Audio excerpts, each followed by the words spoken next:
Hi hello friends, welcome to Yazhu entertaining. இன்றைக்கி நம்ம ஒரு அமானுஷ்யமான கதையும் அழகான பெண்ணோட கதையும் பார்க்க போகிறோம். அந்த கதையோட பேர் இளவரசி. இப்போ நீங்கள் பார்க்குற அந்த பொண்ணு பேரும் இளவரசி. 20 வருஷத்துக்கு முன்னாடி இந்த வீட்டில் அவங்க குடும்பமாக சந்தோஷமாக வாழ்ந்துட்டு வந்தாங்க. அவங்க வீட்டில் மொத்தமாக 4 பேர்.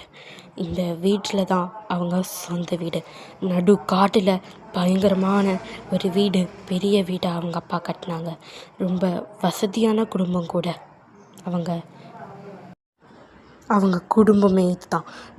அவங்க பொண்ணு இளவரசி, அவங்க அப்பா கிருஷ்ணன், அவங்க தம்பி சக்தி, அவங்க அம்மா மகா, இவங்க 4 பேரும் ரொம்ப சந்தோஷமாக அந்த குடும்பத்தில் நிம்மதியாக வாழ்ந்துட்டு வந்தாங்க.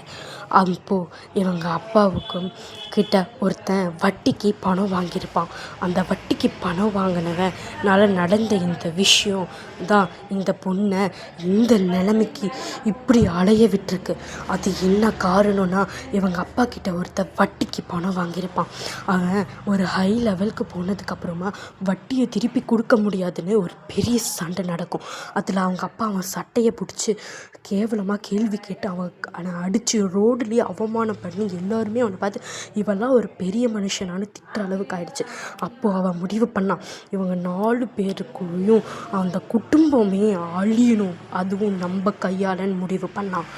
அந்த 3 வருஷம் கழித்து நல்ல பிளானாக போட்டு அந்த குடும்பத்தை அழிக்கணும்னு பிளான் போட்டான். அதை நான் அப்புறமா சொல்கிறேன். அது நடந்து அந்த கொலை முடிஞ்சதுக்கப்புறமா இந்த குடும்பத்துக்கு ஒரு புதுசாக ஒருத்தங்க வாடகைக்கு வந்தாங்க. அதை மெயின்டைன் பண்ணிகிட்டு இருந்தவன் ஏதோ ஒன்று இந்த வீட்டை ஆல்டர் பண்ணி அவங்கக்கிட்ட வித்துறணும்னு நினச்சான். அவங்களுக்கும் இந்த வீட்டில் நடந்த பிரச்சனை என்னன்னே தெரியாமல் ஒரு அம்மா, ஒரு அப்பா, ஒரு தம்பி, ஒரு அக்கா, அப்புறம் ஒரு பாட்டி, அவங்க 5 பேரும் நிம்மதியாக அந்த வீட்டுக்கு குடி வந்தாங்க. அவங்க அப்பா ராமமூர்த்தி, அம்மா லக்ஷ்மி, தங்கச்சி ரம்யா, அண்ணா ராமன், பாட்டி செண்பகம், இவங்க எல்லாம் அந்த குடும்பத்துக்கு வந்தாங்க. அன்றைக்கி நைட்டு அவங்க அம்மா தண்ணி பிடிக்கிறதுக்காக கிச்சனுக்கு போயிருக்காங்க. அப்போது பிடிச்சிட்டு வரும்போது ஒரு அமானுஷ்யமான பொம்மையை பார்த்து அங்கேயே வாட்டர் பாட்டிலை கீழே போட்டு அதிர்ச்சி நின்னாங்க.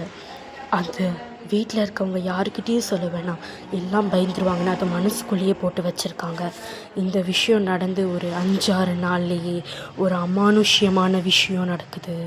அது என்னன்னா, அவங்க பொண்ணு ரொம்ப அமானுஷ்யமாக பண்ண ஆரம்பிக்கிறாள். வீட்டில் எல்லாத்தையும் கத்திக்கிட்டு அடிச்சுக்கிட்டு எல்லாத்தையும் போட்டு உடச்சிக்கிட்டு எல்லாத்தையும் பார்த்து முறைச்சிக்கிட்டு நீ யார் நான் யாருன்னு கேட்டுக்கிட்டு ரொம்ப அமானுஷ்யமாக நடந்துக்கிறாள். இதை பார்த்து அவங்க அம்மா, அவங்க அப்பா, தம்பி, பாட்டி எல்லாருமே நம்ம பொண்ணுக்கு என்னாச்சு இவளுக்கு அப்படின்னு கேட்குறாங்க. அப்போது அவள் வர ரொம்ப ரொம்ப அமானுஷ்யமாக ரொம்ப வெறித்தனமாக ஏதோ பேயை பிடிச்ச மாதிரி ரொம்ப அமானுஷ்யமாக நடந்துக்கிறாள். அதை பார்த்து அவங்க அம்மாவும் அவங்க அப்பாவும் இந்த ஊரில் இருக்கிற மக்கள்கிட்ட எல்லாம் விசாரித்து ஒரு முனிவரை சந்திக்கலான்னு முடிவு பண்ணுறாங்க. அவங்க தம்பியும் அவங்க பாட்டியும் வீட்லேயே விட்டுட்டு நாங்கள் 2 பேரும் அந்த சாமியாரை பார்த்து பேசிட்டு ஒரு நல்ல முடிவாக பார்த்துட்டு வரோன்ட்டு நேராக கிளம்பி அந்த சாமியார்கிட்ட போய் சொல்கிறாங்க, சாமி என் பொண்ணு ரொம்ப வித்தியாசமாக நடந்துக்கிறா, அவளுக்கு என்னாச்சுன்னே தெரியலன்னு சொல்கிறாங்க. நீங்கள் போயிருக்க இடம் அந்த மாதிரின்னு அந்த சாமியார் அவங்க வீட்டு கதையை சொல்கிறாரு. அது என்னென்னா, 20 வருஷத்துக்கு முன்னாடி ஒரு அழகான குடும்பம் அங்கே வாழ்ந்துச்சு.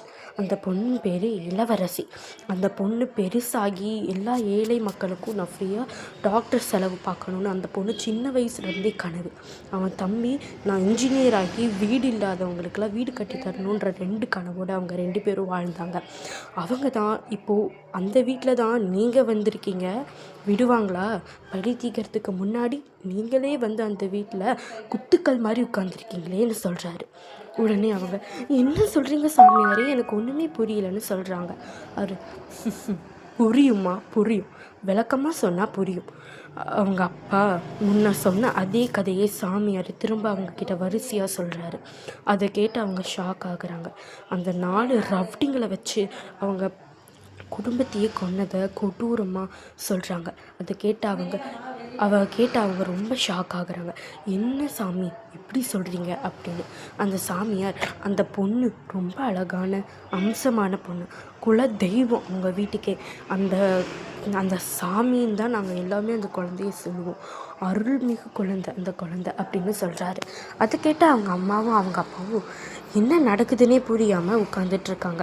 அந்த ரவுடி பணம் கொடுத்து 4 ரவுடிங்களை அனுப்புகிறான். அந்த 4 பேருமே அவங்க வீட்டில் போய் அவங்க எல்லாத்தையுமே கொலை பண்ணுறாங்க. இது எல்லாத்தையுமே அந்த பொண்ணு ஆழ் மனசில் பதியுது.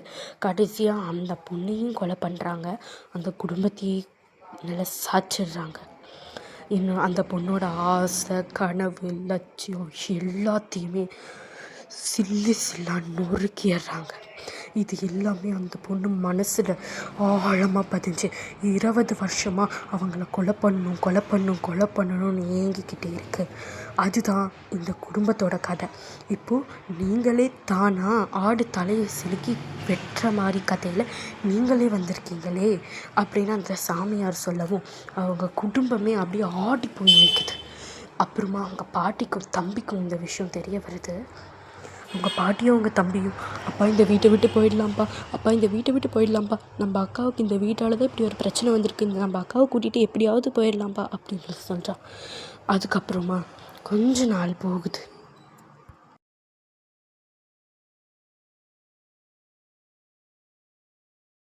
அன்றைக்கி நைட்டு அந்த பொண்ணு அவங்க வீட்டில் இளவரசின்னு எழுதி தலையெல்லாம் பிச்சு ரத்த வெள்ளத்தோடு இருக்கிறத அவங்க பார்த்துட்றாங்க.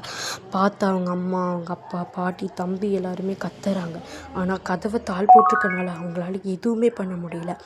அதுக்கப்புறமா திரும்பவும் அவங்க அம்மாவும் அவங்க அப்பாவும் பயத்தோடு அழுதுகிட்டே சாமியார்கிட்ட போகிறாங்க. சாமியார், என் பொண்ணு இப்படி நடந்துக்கிறா, ரொம்ப அமானுஷமாக நடந்துக்கிறா, என்னை அவளை பார்க்கவே பயமாக இருக்குது அப்படின்னு சொல்கிறாங்க. அதை பார்த்த சாமியார், இன்னும் 4 நாளில் உங்களுக்கு விடுதலை கிடச்சிரும், அவங்கள கொல்ல போகிறான், அதுக்கு நானே அவளுக்கு வழி கொடுத்துட்டேன் அப்படின்னு சொல்கிறாங்க. இன்னும் 4 நாளில் உங்கள் பிரச்சனை தீந்துரும் அப்படின்னு சொல்கிறாங்க. அதே மாதிரி அந்த நாளும் முடியுது. அவங்க எல்லாத்தையும் கொல்றா. அந்த பொண்ணு நம்மளோட வாழ்க்கை அழிஞ்சு போன மாதிரி இந்த பொண்ணோட வாழ்க்கை அழிஞ்சு போகக்கூடாது அப்படின்னு அந்த வீட்டை விட்டு நிரந்தரமாக போய் உலகத்தை விட்டு நிரந்தரமாக போயிடுறா. நம்ம கனவு மாதிரியே இந்த பொண்ணும் நல்லா வாழணும் அப்படின்ற காரணத்துக்காக விட்டுட்டு போயிடுறா. அந்த குழந்தைக்கும் டாக்டர் ஆகணுன்ற ஆசை தான். அதுக்கப்புறமா அந்த குடும்பம் நல்லா வாழ்ந்துட்டு சந்தோஷமாக இருக்க வராங்க. இந்த மாதிரி இன்னும் நிறைய கதை கேட்குறதுக்காக நம்மளோட சேனலை சப்ஸ்கிரைப் பண்ணி, லைக் பண்ணி, ஷேர் பண்ணி, கமெண்ட் பண்ணுங்கள். இதே மாதிரி இது விட த்ரில்லிங்காக வேணும்னாலும் கமெண்ட்டில் த்ரில்லிங்னு கமெண்ட் பண்ணிடுங்க. உங்களுக்காக இன்னும் நிறைய வீடியோஸ் போட்டுக்கிட்டு இருப்போம். இந்த வீடியோ உங்களுக்கு பிடிச்சிருந்தா லைக் பண்ணி, ஷேர் பண்ணி, கமெண்ட் பண்ணி மறக்காமல் சப்ஸ்கிரைப் பண்ணுங்கள். நாம் பார்த்த கதையோட பேர் இளவரசி. பிடிச்சிருக்கான்னு சொல்லுங்கள். கனவுகள் சுமந்த விழிகள் அமைதியாய் உறங்கிய நிலவின் மடியில் காலம் தந்த தீராத வடுவாய் இளவரசியின் கதையே இங்கே. இளவரசிக்கான பாட்டு தான் இது.